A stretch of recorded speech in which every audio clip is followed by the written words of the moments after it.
Alas Pilipinas continues to shine para sa second straight win and still undefeated journey so far sa 2024 EVC Challenger Cup. Rank 1 na, sweep pa ang Pool A. Alas Pilipinas undefeated pa rin matapos pabagsakin ang unbeaten India. Angel Canino career high 22 points. Pero bago yun mga ka-V-Heads, huwag kalimutang mag-subscribe at i-click ang notification bell para updated ka sa aking latest videos. Tuloy ang pag-arangkada ng Alas Pilipinas sa AVC Challenge Cup matapos masilat ang dalawang bigating team sa Pool A.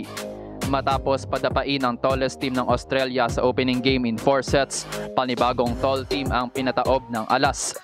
Hindi nga nagpatinag ang Pilipinas kontra sa much improved at dating undefeated na India. Binigyan ng Alas Pilipinas ng unang pagkatalong bansang India in 4 sets, 22-25, 25-21, 25-17 at 25-18. Halos kapareho nga lang din ito ng kwento sa first game kontra Australia. Nakuha ng kalaban ng set 1 bago nakuha ng Alas Pilipinas ang momentum in straight sets mula set 2 hanggang set 4. Malaking factor muli ang matinding boost mula sa home court dahil napuno muli ang Rizal Memorial Coliseum. Same starting 6 din ang kinasa ni Coach Jorge De Brito led by Captain Gia De Guzman. Sa set 1 tila nangapa muli ang newly formed Alas Pilipinas pero hindi nagpaiwan ang koponan.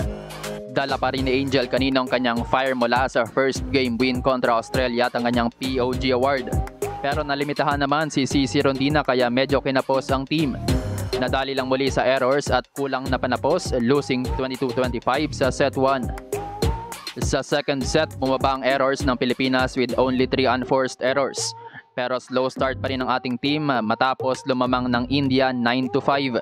Pero nagising naman ang ating koponan matapos makasabay ng ating team sa blocking at nagising din ng tuluyan ng serving. Biggest advantage ng Pilipinas ang 19 attacks kumpara sa 14 ng India. Tinabla ng Alas Pilipinas ang game sa 1 set all 25-21. Halos nangyari din sa game versus Australia ang storya ng set 3 dahil hawak ng Pilipinas ang momentum all throughout the set. Service ace muli ang naging susi ng Alas pati na rin ang big lead sa attacking department. Swerte din ang entry ni Ara Panique sa latter part ng set scoring 2 straight points mula sa kanyang smart shots. Tuluyan na ring nalimitahan ng ating team ang unforced errors para sa big win sa third set 25-17. Habang sa set 4 muling nakakuha ng mabigat na momentum ang ating koponan. Napa-early timeout ang Indian coach matapos umabante ng Pilipinas 10-3. Sumabay ng India matapos noon keeping the game within 4 to 5 points. Pero sa endgame hindi na nagpaawat ang ating mga Alas showing an overall good game. Dinala ni Don Makandili Katindig ang Pilipinas sa match point matapos ang kanyang lucky point mula sa kanyang dig sa heavy hit ng India. Samantalang tinuldukan ni Ea Laura ang game gamit ang malabombang palo, same way kung paano tinapos ni Cici ang game kontra Australia. Player of the game si Captain Gia De Guzman also with 5 points. Top scorer naman si Angel Canino tallying her national team high 22 points at more than 50% sa opensa. May 17 points naman ulit si Ea Laure at tig 12 points sina Fifi Sharma at Thea Gagate. Habang nalimitahan naman sa 9 points si CC Rondina. Nanguna naman ng middle blocker na si Surya para sa India with 15 points. Biggest lead ng Alas Pilipinas ay sa attacking department with 68 attack points kontra sa 52 ng India. Dahil sa panalo ng Alas Pilipinas, aakyat ng ating koponan sa number 1 spot, still undefeated with 2 wins. Bumaba naman sa number 2 ang India with 2 wins and 1 loss habang number 3 pa rin ang tinalo nating Australia. Dahil dito halos 95% sure na nga ang pagiging number 1 ng Alas Pilipinas sa Pool A going to the semi-finals.